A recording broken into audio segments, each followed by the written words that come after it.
Assalamualaikum warahmatullahi wabarakatuh. Perkenalkan, nama saya Ripan Fadli Firdaus. Di sini saya akan memaparkan tugas ID kesehatan. Yang pertama, kesehatan lingkungan. Dalam perspektif Islam, kesehatan lingkungan ditekankan sebagai bagian integral dari agama dan kewajiban umat muslim untuk menjaga dan melestarikan lingkungan alam. Konsep ini didasarkan pada prinsip-prinsip Islam yang mengajarkan kesadaran dan tanggung jawab terhadap alam semesta sebagai ciptaan Allah. Oleh karena itu, umat muslim diharapkan untuk menjadi pelindung lingkungan dan menjaga keseimbangan alam semesta sebagai bagian dari komitmen agama mereka. Kesehatan lingkungan dalam perspektif Islam merujuk pada upaya untuk menjaga dan memelihara keseimbangan dan kebersihan lingkungan alam. Sesuai dengan ajaran agama Islam, Islam menekankan pentingnya menjaga lingkungan sebagai bagian dari tanggung jawab manusia sebagai khalifah atau pengelola di bumi ini. Sama seperti hadis khairukum afaukum linnas, sebaik-baik kamu adalah yang bermanfaat bagi sesama manusia. Hubungan horizontal juga berpusat pada hablum minal alam, atau tali persaudaraan dengan alam. Sebagai contoh, ialah ketika seorang membuang apapun yang merugikan atau mengganggu kehidupan alam dan manusia, maka ia telah berlaku haram. Selanjutnya, materi yang kedua, kesehatan jiwa dalam perspektif Islam. Dalam perspektif Islam, kesehatan jiwa adalah keadaan keselarasan dan kestabilan mental, emosional, dan spiritual seseorang.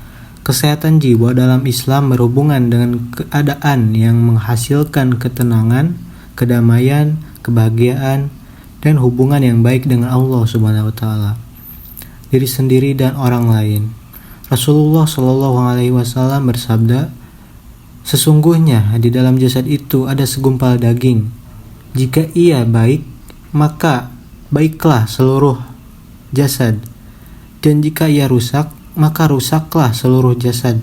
Ketahuilah segumpal daging itu adalah hati." Hadis riwayat Bukhari. Hadis ini menekankan pentingnya menjaga kesehatan jiwa, karena hati adalah pusat dari keseluruhan keberhasilan dan kegagalan seseorang.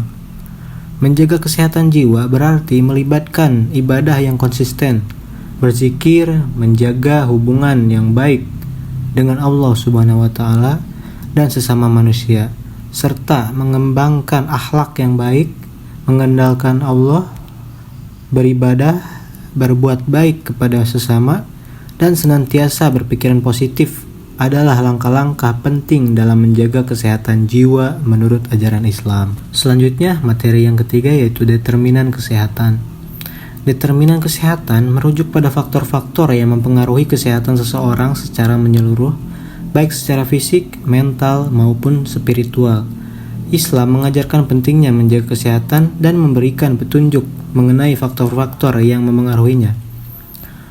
Dalam perspektif Islam, determinan kesehatan melibatkan berbagai aspek seperti gizi, pola hidup sehat, kebersihan, dan menjaga keseimbangan dalam segala hal. Islam mendorong umatnya untuk menjaga kesehatan secara menyeluruh dan menghindari perilaku yang berlebihan atau merugikan. Semakin dalam keimanan seseorang, semakin tinggi ibadah seseorang, maka berpengaruh secara signifikan terhadap kesehatan jiwa dan ketenangan jasad. Selanjutnya yang keempat yaitu kesehatan reproduksi. Kesehatan reproduksi merujuk pada kondisi fisik, mental, dan sosial yang memungkinkan individu untuk memiliki sistem reproduktif yang berfungsi dengan baik dan mampu mencapai reproduksi yang sehat dan aman. Kesehatan reproduksi melibatkan berbagai aspek, termasuk akses terhadap pelayanan kesehatan reproduksi yang berkomprehensif, informasi tentang kesehatan reproduksi, hak-hak reproduksi, serta pencegahan dan pengobatan masalah reproduksi. Dalam perspektif Islam, kesehatan reproduksi juga menjadi hal yang penting dan ditekankan. Islam mengajarkan bahwa tubuh adalah amanah dari Allah dan harus dijaga dan dihormati.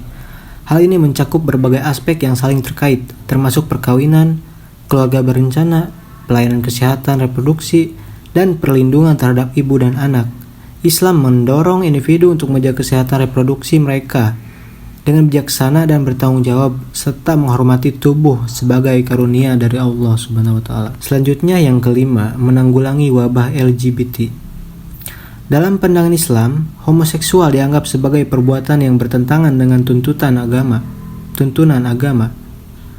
Islam menekankan pentingnya mematuhi hukum-hukum Allah dan menjaga ketertiban sosial berdasarkan prinsip-prinsip agama. Cara Islam dalam mengatasi homoseksual berfokus pada pengenalan dan penguatan nilai-nilai agama, pencegahan, dan penanganan akar masalah, termasuk aspek sosial dan psikologis. Untuk mencegah, Islam mengajarkan pentingnya pengendalian diri dalam menghadapi dorongan dan keinginan yang bertentangan dengan ajaran agama. Islam mendorong umatnya untuk mengendalikan dorongan seksual dan menahan diri dari perbuatan yang diharamkan. Selanjutnya yang keenam, yaitu pelayanan kesehatan Islami. Pelayanan kesehatan Islami merujuk pada pendekatan dalam pelayanan kesehatan yang didasarkan pada prinsip-prinsip dan nilai-nilai Islam. Pelayanan kesehatan Islam bertujuan untuk menyediakan perawatan medis yang memperhatikan aspek fisik, mental, dan spiritual pasien dengan mempertimbangkan nilai-nilai etika Islam dan pedoman agama dalam praktik medis. Beberapa contoh antara lain ialah penggunaan pengetahuan medis secara Islami, berperilaku secara Islami dalam menangani pasien, penyediaan lingkungan Islami, pengintegrasian ruqyah dan doa, serta pelibatan pendidikan Islam dalam penyuluhan kesehatan. Selanjutnya yang terakhir, yang ketujuh, yaitu Islamisasi masyarakat. Islamisasi masyarakat merujuk pada upaya untuk mengintegrasikan nilai-nilai ajaran dan prinsip-prinsip Islam dalam masyarakat dan praktik kesehatan. Tujuan utamanya adalah untuk memastikan bahwa praktik dan pemahaman kesehatan yang dilakukan oleh masyarakat sesuai dengan tuntutan Islam, sehingga dapat memberikan manfaat yang holistik dan sesuai dengan ajaran agama. Islamisasi masyarakat dalam praktik kesehatan mencakup menghormati privasi pasien, menjunjung tinggi etika profesionalisme, memberikan perawatan yang bermartabat, penggunaan alternatif terapi Islam, serta kesadaran spiritual dan mental.